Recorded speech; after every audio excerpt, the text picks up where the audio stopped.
Happy Friday. It's Carl Lukens with Military Mortgage Boot Camp, here with another Realtor Recon. Today we're going to talk about minimum property requirements, which is Chapter 12 of the 26-7. Just going to go over the general requirements. There are additional requirements for special circumstances. If you can contact me and we can go over those if you like. Space. It's a place where people are going to live, so you need to have adequate living, sleeping space, and you need to have cooking and dining facilities. A place where they can cook a meal, obviously. And then sanitary facilities. Got to have a bathroom. Mechanical. Got to be safe. Has to be protected from the elements.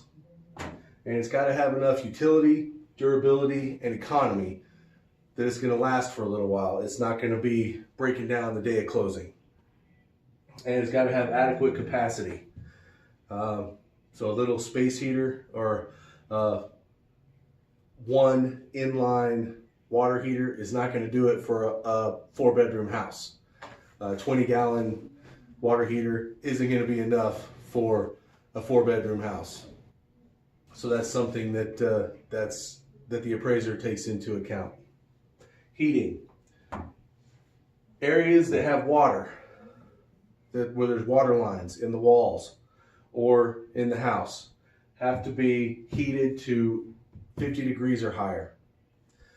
There are other requirements for heating for if there's an unvented space heater and if there's a wood burning stove. If there's a wood burning stove, there has to be a conventional heating unit to heat areas where there's water to at least 50 degrees.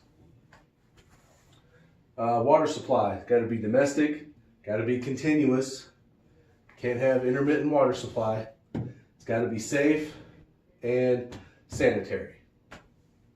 I think that kind of is a no-brainer, again, because it's water. You need water to live. Water is life. The roof covering. I know that's something that people always are concerned about, especially here where we have some hail every year. But the roof can't have any hail damage where the mat is broken, meaning that water can get through. The roof has to prevent entrance of moisture. That's the purpose of the roof covering, and it's got to have enough lifespan left in it that it's going to be useful for the veteran. Crawl space. If there's a crawl space, got to have access. If it's not accessible, it's a no-go.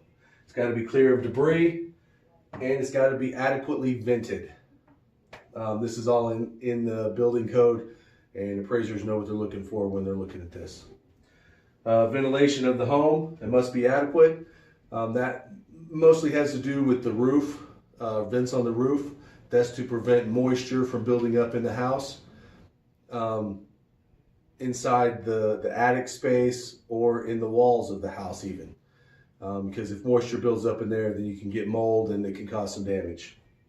And electricity. House got to have electricity. And that's the minimum property requirements.